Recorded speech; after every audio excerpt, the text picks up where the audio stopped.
हे guys, BSF border security force के air wing department में vacancies आई है। वैकेंसीज पर मैंने वीडियो बना दिया था। अगर आपने नहीं देखी तो लिंक आपको डिस्क्रिप्शन में मिल जाएगा, वहां से आप क्लियर डिटेल ले सकते हैं कि आप एलिजिबल है या नहीं है। इस वीडियो में हम यहाँ पे डिटेल्ड में डिस्कस करेंगे इसके syllabus, exam pattern, selection procedure की आपको कितने फेज तक ये एग्जाम फेस करना पड़ेगा। फिर हम बात करेंगे कि इसके लिए सबसे बेस्ट बुक आपके लिए कौन सी रहेगी और कौन सी बुक यहाँ पे पढ़नी चाहिए। बहुत सारे इंजीनियरिंग स्टूडेंट हैं जिन्होंने एयरक्राफ्ट मेंटेनेंस इंजीनियरिंग, इवन वो मैकेनिकल से हो या फिर वो एवियोनिक्स से हो, वो यहाँ पे फॉर्म डालेंगे। और गाइस, इंजीनियरिंग स्टूडेंट इतना पढ़ नहीं पाता है, वो अपनी बुक से ही उसको फुर्सत नहीं मिलती कि हम कितना कवर करें इस फील्ड में, एविएशन फील्ड में। तो ये सब चीज उसके लिए एक न्यू चीज है। तो वो इन न्यू चीज को कैसे कवर कर सकता है, कैसे वो एग्जाम को क्रैक कर सकता है इन शॉर्ट टाइम, सारी चीजें हम डिस्कस करेंगे।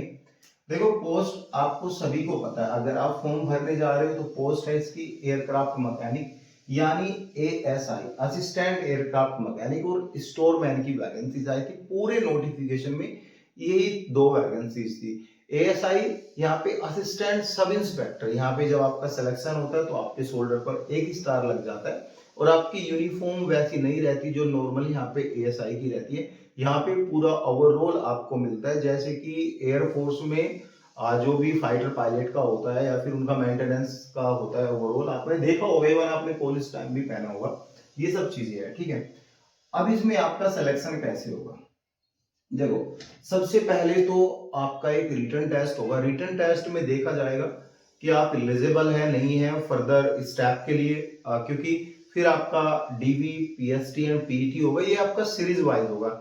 यानी जब आप रिटन टेस्ट को क्रैक करोगे, जो भी आपका सीबीटी एग्जाम होगा, उसको क्रैक करने के बाद वो बीएसएफ डिसाइड करेगी कि आपने क्वालिफाई किया नहीं किया, क्योंकि एज पर जो भी नंबर ऑफ वैकेंसीज है उसके अकॉर्डिंग एक मेरिट लिस्ट रेडी होगी, फिर आपको आगे मूव किया जाएगा।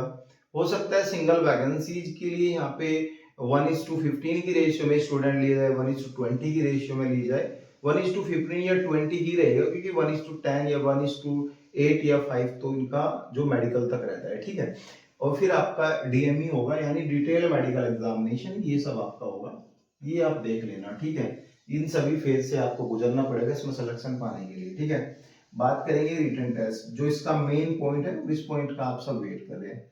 देखो, एग्जाम जो है आपका ऑनलाइन एग्जाम होगा, कंप्यूटर बेस्ड एग्जाम होगा, जैसे कि अभी डीजीसी के होते हैं, आप लोग सभी देते हो। वो आपको 100 क्वेश्चन आएंगे और 100 क्वेश्चन आपको डिस्प्ले होंगे। आपको पहले आपको डिस्प्ले होगा इंग्लिश में और सेम क्वेश्चन आपको डिस्प्ले होगा हिंदी में। एक स्लाइड में एक क्वेश्चन होगा, उसमें उसके 4 ऑप्शन होंगे।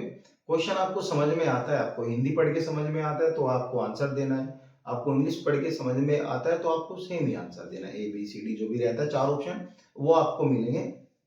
ठीक है, 2 घंटे का आपको टाइम मिलेगा 100 क्वेश्चन का। और गाइस, इस एग्जाम में नेगेटिव मार्किंग नहीं होती, तो तुक्के भी अगर आप मार के आओगे तो इस केस में हम बी और सी सेलेक्ट करते हैं।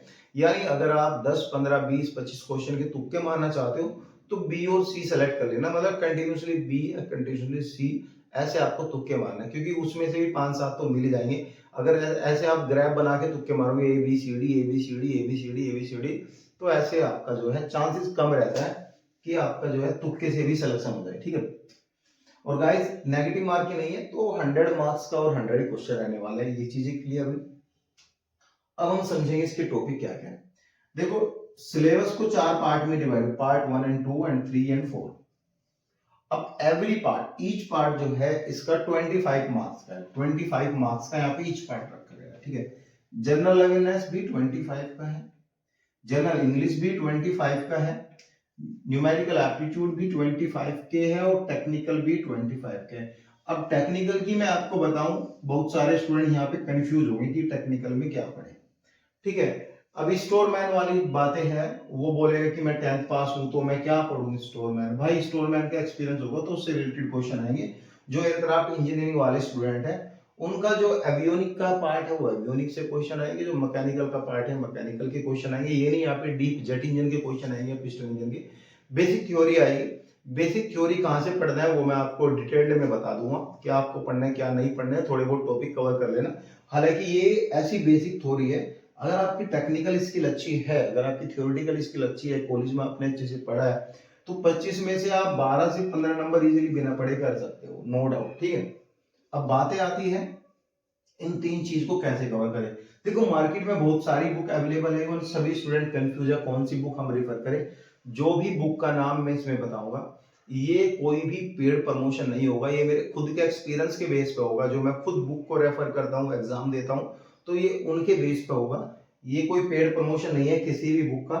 ठीक है, ये मैंने ली है, मैंने पढ़ी है, तो उनके हिसाब से बताऊंगा। देखो जनरल अवेयरनेस ये एक ऐसी चीज है जो कभी कवर नहीं हो सकती। आप कितना भी पढ़ लो, 24 घंटे डेली पढ़ लो, पूरी जिंदगी पढ़ लो, कभी आप इसको कवर नहीं कर सकते। लेकिन इसकी भी लिमिट है, तो वो लिमिट में आपको पढ़ना है। जीके के लिए आप लूसेंट खरीद लो, ठीक है, और करंट अफेयर के लिए आप स्पीडी की बुक खरीद लो। ये दो चीज ले लो, आप दोनों चीज को अच्छे से पढ़ लो, इजिली आपकी जो है इसमें से 25 में से आपको 18 नंबर का मिल जाएगा। उससे स्पीडी की बुक मतलब रिसेंट 1 ईयर की आपको खरीदनी है। स्पीडी की बुक जो है 6 मंथ की भी आती है, 1 ईयर की भी आती है, तो 6 मंथ एंड 6 मंथ की आपको खरीदनी है। पहले आपको आपके प्रीवियस लास्ट 6 मंथ आपको कंप्लीट करने हैं। वो करने के बाद आप फिर टाइम बचता है तो फिर वो लास्ट 6 मंथ आप फिर से कंप्लीट कर सकते हो। ये सब चीजें यानी 1 ईयर आप कंप्लीट कर सकते हो। और जीके में भाई बहुत कुछ है, बाबर अकबर बीरबल भरे घुसे है जीके में, बस इन्हीं का इतिहास है, बाकी कुछ नहीं है। ठीक है, इनके बेटे पोते का सब वो इतिहास चला आ रहा है। एक बार पढ़ लोगे तो नेक्स्ट आगे एग्जाम की भी प्रिपरेशन आपकी अच्छी हो जाएगी।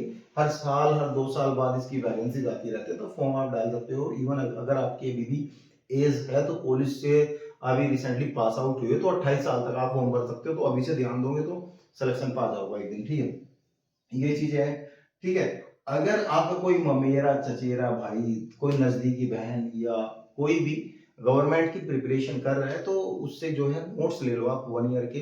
जीके के भी नोट्स वो बनाता होगा, इवन करंट अफेयर के भी नोट्स बनाता होगा, तो वहां से आप नोट्स कैरी कर लो। मैं गारंटी लेता हूँ ये नोट्स पढ़ लेना, आपका 20 से 25 नंबर का तो हो जाएगा। ठीक है, अब आती है जनरल इंग्लिश की। भाई इंग्लिश के मामले में एक ही सबसे बेस्ट है, नीतू सिंह मैम की एक बुक है, वो कंपटीशन एग्जाम लेवल की बुक है, वो आप वहां से खरीद लेना तो सही रहेगा। वही बुक बेस्ट है यहाँ पे। इधर उधर मत जाना, अमेजोन पे मिल जाएगी, इनकी वेबसाइट है, फ्लिपकार्ट में मिल जाएगी। इधर उधर जाओगे तो भटकते रह जाओगे, मार्केट में इतनी सारी बुक अवेलेबल है, बस राइटर ही बदलते हैं, कंटेंट सबका सेम रहता है। लेकिन ये थोड़ा इनको नॉलेज भी है और ये कंपटीशन एग्जाम की प्रिपरेशन भी कराती है, नॉलेज भी है, तो अच्छी है। और ये लेवल आपको 10th रखना है, 10th लेवल रखना है, ज्यादा हाई लेवल नहीं रहता। भाई इंजीनियरिंग स्टूडेंट है यार, नहीं पढ़ पाएंगे इतना, तो 10th लेवल ही रखना, आपको ज्यादा लेवल नहीं रखना। ठीक है, अब भाई आती है न्यूमेरिकल एप्टीट्यूड की, 25 नंबर का है। ये मैथ है भाई, इंजीनियरिंग की है तो मैथ तो कहीं ना कहीं स्ट्रॉन्ग हो, लेकिन वो मैथ और इस मैथ में बहुत ज्यादा डिफरेंट है। ये मत समझना कि दोनों सेम ही है, हम यहाँ पे कर लेंगे। ये मैथ सबसे इजी है लेकिन ट्रिकी है। ठीक है, क्वेश्चन यहाँ पे ट्रिकी आते हैं, वही टाइम के अकॉर्डिंग आपको क्वेश्चन निकालने होते हैं। ये नहीं आपको 1 घंटा है तो आप सोल्यूशन यहाँ पे कंटिन्यूसली 4-5 पेज भर रहे हो मैथ निकालने में, ऐसा नहीं है। ट्रिकी क्वेश्चन है, 1 मिनट में आपको माइंड में फॉर्मूला आना चाहिए, तुरंत ही इसका आंसर आना चाहिए। तो ये आप जितनी वीडियो आप ऑनलाइन देख सको इतनी वीडियो देखो मैथ की, न्यूमेरिकल एप्टीट्यूड की, या फिर एक चैनल मैं आपको बता रहा हूँ, यूट्यूब चैनल आपको बता रहा हूँ जहां से आपको मैथ की प्रिपरेशन करनी है। अंकित भाटी, रोजगार विद अंकित भाटी, ये मेरा खुद का एक्सपीरियंस है, कोई प्रमोशन नहीं है, नाम मैं ले रहा हूँ। ठीक है, रोजगार विद अंकित भाटी का आप देख लो, तो ये एक बेस्ट चैनल है और इससे मैथ की थोड़ी आप प्रिपरेशन कर लेना। इवन अगर आपको नहीं टाइम है, यूट्यूब पे मन नहीं लगता आपको देखने का, तो RS अग्रवाल का मैथ है, वो आप ले लेना। वो बहुत इजी भी है और ट्रिकी भी है और सही भी है। Level of preparation, level of exam बिल्कुल सही है, क्योंकि बुक मार्केट में बहुत है अवेलेबल जैसे कि मैंने बताया, लेकिन वो अकॉर्डिंग टू द लेवल है। 10th 12th high level, CGL level, CPU level, competition आपके SSC GD अलग लेवल का एग्जाम है, तो ऐसे आपके ये लेवल है। ये आप देख लेना। टेक्निकल भाई जैसे मैंने बताया, इसके ऊपर मैं डेफिनेटली रिसर्च करके वीडियो लेके आऊंगा। ठीक है, ये सब चीजें है टेक्निकल में। हल्का फुल्का पिस्टन इंजन आएगा, स्ट्रोक आएगा, रेगुलेशन आएंगे, ये सब चीजें आएगी, ज्यादा खास चीजें नहीं आने वाली। तो न्यूटन के 1-2 लॉ आ जाएंगे और बाकी यहाँ पे यही फिजिक्स का थोड़ा आएगा, फिजिक्स के भी 3-4 क्वेश्चन ही आएंगे इसमें, ज्यादा कुछ नहीं है। ठीक है, अब ये एग्जाम तो ये सब चीजें रही एग्जाम की। ठीक है, अब आती है मिनिमम परसेंटेज। देखो भाई कहीं ना कहीं नेगेटिव मार्किंग नहीं है इसमें, तो सभी को पता है मिनिमम क्वालिफाइंग मार्क्स तो रहेंगे। अगर आप UR OBC से हो तो आपको 50 नंबर लेके आने, 100 में से आपको 50 मार्क्स तो अटेम्प्ट करने और राइट अटेम्प्ट करने, ठीक है। राइट अटेम्प्ट के बाद आपको चाहिए मेरिट लिस्ट में भी टॉप आना है, जब भी आपका सिलेक्शन हो पाएगा, ठीक है। अब बात आती है इसकी SC/ST में करीबन 100 में से 45 मार्क्स बिल्कुल करेक्ट यहाँ पे अटेम्प्ट करने, इतने अटेम्प्ट करोगे जब भी आप जो है मेरिट लिस्ट में आगे नाम आएगा तो आपका सिलेक्शन हो जाएगा।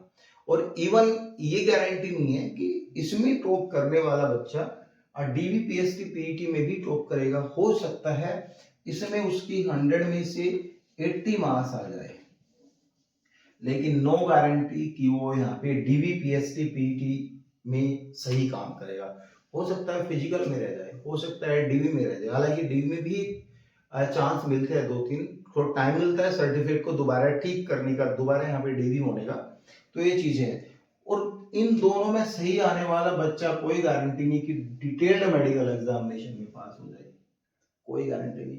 तो यहाँ पे आप जो है होप बना के रखो, सिलेक्शन होगा, लेकिन अगर आप डिपेंड करता है नंबर ऑफ क्वेश्चन आप सही कर रहे हो, ये नहीं कि आप 50 की 50 ला रहे हो नंबर और आप सिलेक्शन की उम्मीद रख रहे हो, ऐसा तो बिल्कुल नहीं होगा। फिर भी आपको कोई गाइडेंस चाहिए तो आप कमेंट पिन कर सकते हो। Thank you guys.